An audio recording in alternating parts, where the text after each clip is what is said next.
अथ त्रयोदशोऽध्यायः क्षेत्रक्षेत्रज्ञविभागयोगः। अर्जुन उवाच प्रकृतिं पुरुषं चैव क्षेत्रं क्षेत्रज्ञमेव च एतत् वेदितुमिच्छामि ज्ञानं ज्ञेयं च केशव। श्रीभगवानुवाच इदं शरीरं कौन्तेय क्षेत्रमित्यभिधीयते एतद्यो वेत्ति तं प्राहुः क्षेत्रज्ञ इति तद्विदः। क्षेत्रज्ञं चापि मां विद्धिः सर्वक्षेत्रेषु भारत। क्षेत्रज्ञयोर्ज्ञानं यत्तज्ज्ञानं मतं मम। तत्क्षेत्रं यच्च यादृक् च यद्विकारि यतश्च यत् स च यो यत्प्रभावश्च तत्समासेन मे शृणु। ऋषिभिर्बहुधा गीतं छन्दोभिर्विविधैः पृथक् ब्रह्मसूत्रपदैश्चैव हेतुमद्भिर्विनिश्चितैः। महाभूतान्यहङ्कारः बुद्धिरव्यक्तमेव च इन्द्रियाणि दशैकञ्च पञ्चचेन्द्रियगोचराः। इच्छा द्वेषः सुखं दुःखं सङ्घातश्चेतना धृतिः एतत् क्षेत्रं समासेन सविकारमुदाहृतम्। अमानित्वमदम्भित्वम् अहिंसा क्षान्तिरार्जवम् आचार्योपासनं शौचं स्थैर्यमात्मविनिग्रहः। इन्द्रियार्थेषु वैराग्यम् अनहङ्कार एव च जन्म मृत्युजरा व्याधि दुःखदोषानुदर्शनम्। असक्तिरनभिष्वङ्गः पुत्रदारगृहादिषु नित्यं च समचित्तत्वम् इष्टानिष्टोपपत्तिषु। मयि चानन्ययोगेन भक्तिरव्यभिचारिणी विविक्तदेशसेवित्वम् अरतिर्जन संसदि। अध्यात्मज्ञाननित्यत्वं तत्त्वज्ञानार्थदर्शनम् एतज्ज्ञानमिति प्रोक्तम् अज्ञानं यदतोऽन्यथा।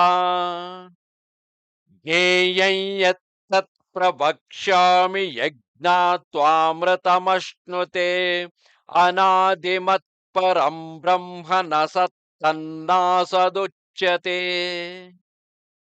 सर्वतः पाणिपादं तत्सर्वतोक्षिशिरोमुखम् सर्वतः श्रुतिमल्लोके सर्वमावृत्य तिष्ठति।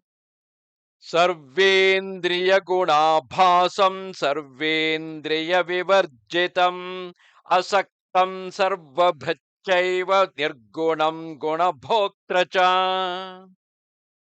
बहिरन्तश्च भूतानाम् अचरञ्चरमेव च सूक्ष्मत्वात् तदविज्ञेयं दूरस्थं चान्तिके च तत्। अविभक्तं च भूतेषु विभक्तमिव च स्थितं भूतभर्तृ च तज्ज्ञेयं ग्रसिष्णुप्रभविष्णु च। ज्योतिषामपि तज्ज्योतिः तमसः परमुच्यते ज्ञानं ज्ञेयं ज्ञानगम्यं हृदि सर्वस्य विष्ठितम्।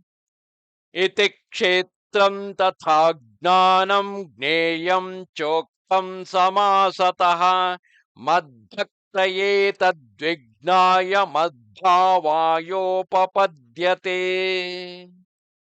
प्रकृतिं पुरुषं चैव विध्यनादि उभावपि विकारांश्च गुणांश्चैव विद्धि प्रकृतिसम्भवान्